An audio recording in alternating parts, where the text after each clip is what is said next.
मित्रांनो, सर्वांना जय जिजाऊ क्लस्टर फार्मिंगच्या या प्लॅटफॉर्मवर आपल्या सर्वांचं स्वागत आहे. मी गजानन खंदारे. आपल्या राज्यामध्ये पसरलेला सगळ्यात मोठा जर कोणता समूह किंवा समाज असेल तर तो म्हणजे शेतकरी. मात्र स्वातंत्र्यपूर्वीपासून आणि स्वातंत्र्यानंतरही शेतकऱ्यांची कायम परवड झालेली आहे, दुरावस्था झालेली आहे. गेल्या 25 वर्षापासून शेतकरी आत्महत्यांचा प्रश्न सातत्याने उजागर होतो आहे. राज्यामध्ये आणि देशामध्ये शेतकऱ्यांना अनेक वेळा कर्जमाफी दिल्या गेली, वेगवेगळ्या त्यांच्यासाठी अनुदानाच्या लाभाच्या योजना राबवल्या जातात. मात्र शेतकऱ्यांची जी काही साडेसाती असेल, दुरावस्था असेल किंवा त्यांची जे काही आभाळ फाटलेला आहे त्यांच्यावर, तर त्या आभाळाला कितीही तिळं जोडले तरी त्यांचं ते नशीब पालटायला तयार नाही. अशा अवस्थेमध्ये जर सगळ्यामध्ये जर गाफील कोणी असेल तर तो शेतकरी आहे. शेतकरी कधी संघटित होत नाही आणि शेतकरी कधी एकत्रितपणे आपल्या हक्कासाठी, अधिकारासाठी लढत नाही. पंजाबमधल्या शेतकऱ्यांचा काही अपवाद जर सोडला, पंजाबसारख्या आंदोलनाचा, तर शेतकऱ्यांना संघटित करण्यासाठी खूप मोठी ऊर्जा लागते. ही एक वस्तुस्थिती आहे.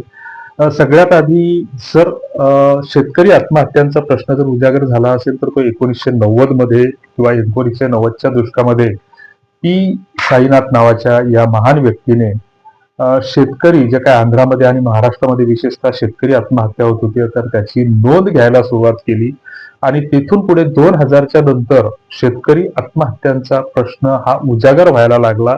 आणि याच्यामध्ये जर प्रामुख्यानं जर कुणाला श्रेय देता येत असेल, म्हणजे आपली शेतकऱ्यांची एक खूप मोठी एक सवय आहे की आपण जे आपल्या लोक कामाचे आहेत त्यांना आपण विसरतो आणि नको त्या लोकांचा उदो करतो. म्हणजे जसं उदाहरणार्थ एखादा मध्यस्थ जर तुमचं आमचं पदरमोड करून स्वतःचा पेट्रोल खर्च करून जर लग्न जुळवून देत असेल, तर आपण त्या लग्नाच्या वेळेला त्या मध्यस्थाला विसरतो आणि नको त्या राजकारणी लोकांचं नावं घेतो आणि सत्कार करत बसतो की ज्यांनी आपल्याला लुटण्यासाठी आपलं आयुष्य ते हे करत असतात. मग अशा स्थितीमध्ये आपण जे काही ज्या लोकांनी आपल्यासाठी योगदान दिलं, शेतीसाठी, शेतकऱ्यांसाठी आपली ऊर्जा खर्च घातली, तर त्या लोकांना आपण नेमकं विसरतो. याच्यामध्ये पुन्हा महाराष्ट्रामधून एक आदरानं जे नाव घेता येईल तर त्याच्यामध्ये प्रकाश पोहरे हे स्वतःला शेतकरी नेते म्हणून घेतात, तर यांचं नाव घेता येईल. सर्वप्रथम त्यांनी 2000 नंतर म्हणजे 2004 पासून शेतकरी आत्महत्यांचा प्रश्न त्यांच्या वर्तमानपत्रातून उजागर करायला सुरुवात केली. त्याच्यानंतर 2006-07 मध्ये राष्ट्रपती ह्या प्रतिभाताई पाटील असताना त्यांनी आपली जी काही नेमलेले जे काही त्या वर्तमानपत्राचे प्रतिनिधी होते त्या प्रतिनिधी मार्फत शेतकरी आत्महत्यांचा महसूल पातळीवर, तहसील पातळीवर डाटा कलेक्ट केला. त्याचा पूर्ण बंच घेऊन राष्ट्रपती महोदयांची त्यावेळेस भेट घेतली. भेट घेऊन त्यांना सगळी वस्तुस्थिती समजावून सांगितली आणि त्याच्यानंतर 7-8 मध्ये शेतकऱ्यांना 70,000 कोटीपर्यंतची कर्जमाफी मिळाली. मात्र कर्जमाफी मिळाल्याच्या नंतर खरं त्याच्यासाठी मेहनत घेणारे हे वेगळे होते आणि त्याचं श्रेय घेण्यासाठी मग तत्कालीन कृषी मंत्री, मग वेगवेगळी नावं समोर येऊ लागली की अमुक दिनं कर्जमाफी दिली, तमुक दिनं दिली. जसं काही त्यांनी त्यांचे घरदार, वावर, शेतजमिनी विकून ती माफी दिली. आताही आम्हाला जे काही पीएम किसानच्या नावाने जे काही अनुदान दिलं जातं, तर गवगवा उदो उदो त्या संबंधित मंत्र्यांचा किंवा प्रधानमंत्र्यांचा होतो. ते आपल्याच कष्टाच्या, घामाच्या, टॅक्सच्या पैशामधून आपल्यालाच ते कुठेतरी भीक देत असतात आणि आपण त्यांचा उदो करतो. ही उदो करण्याची सवय कुठेतरी सोडली पाहिजे. त्याच्यानंतर पुन्हा त्याच वेळेस त्यांनी नैसर्गिक शेतीची चळवळ सुद्धा उभी केली होती. मात्र त्याला नंतर ही शिकलेल्या लोकांनी ती चळवळ बंद पडली आणि त्याचे दूरगामी दुष्परिणाम तुम्ही आम्ही आता सर्वजण भोगतो आहोत. हा वेगळा विषय आहे.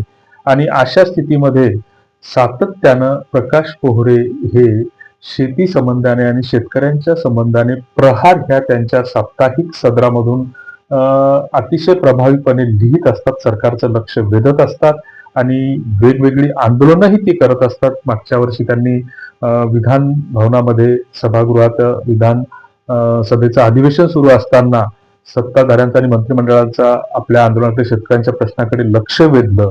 तर अशी ही करत असतात, मात्र आपण नेमका त्यांचा विसर पाडतो.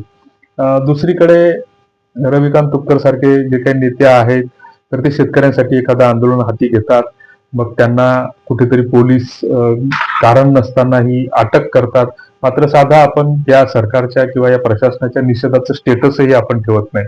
मात्र राजकीय नेत्यांचा आपण उदो करतो, रोज त्यांची वेगवेगळी स्टेटस ठेवतो.